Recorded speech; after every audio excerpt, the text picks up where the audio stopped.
என் இனிய தமிழ் மக்களே, என்கிட்ட எவ்வளோ சிஷியங்கள் இருந்திருக்காங்க, நிறைய இயக்குநர்கள் நினைக்கிறாங்க.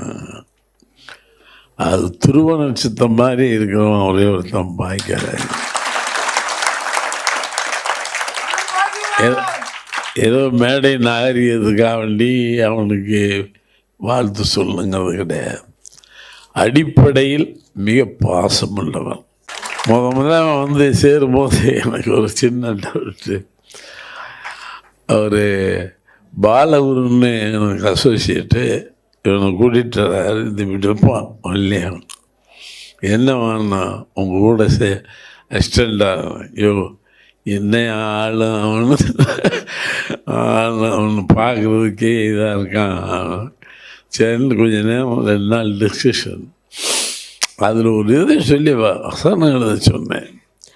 எடுத்து படித்து பார்த்தா ஷாக் ஆகிட்டேன். இவன் ஆளை பார்த்தா இப்படி இருக்கான், எழுத்து இப்படி இருக்கே, சம்மந்தமே இல்லாமல். அன்றைக்கி அசிஸ்டண்டானவன் இந்த இடமும் என்னுடைய படங்களில் பெரும்பாலான அது யார் கதை வசனமாக இருந்தாலும் சரி, அவனுடைய வார்த்தைகள் இல்லாமல் எந்த படமும் இல்லை. அவனுடைய வசனங்கள் தான் எனக்கு நிற்கும். ஒரு படத்தில் தான் ஒன்று எழுதியிருப்பான், புதிய பொருள்னு நினைக்கிறேன். பூவை கிள்ளா மட்டும் வாழாது, செடியில் விட்டு வச்சிருந்தாலும் வாடி போகணும். ஏன்னா காதலியை கல்யாணம் பண்ணிடு, இல்லைன்னா அது வாடி போயிடும். இது நான் ரொம்ப யோசித்தேன், இவனுக்கு எப்படா இவ்வளோ வாரி ஒரு சின்ன வரி எவ்வளோ பெரிய அர்த்தத்தை கொடுக்குது. அதே மாதிரி முதல் சொல்லி கொடுத்துட்டு பார்த்துட்டே இருந்தேன், நீயே ஹீரோடா. அவனுக்கு ஷாக்கு.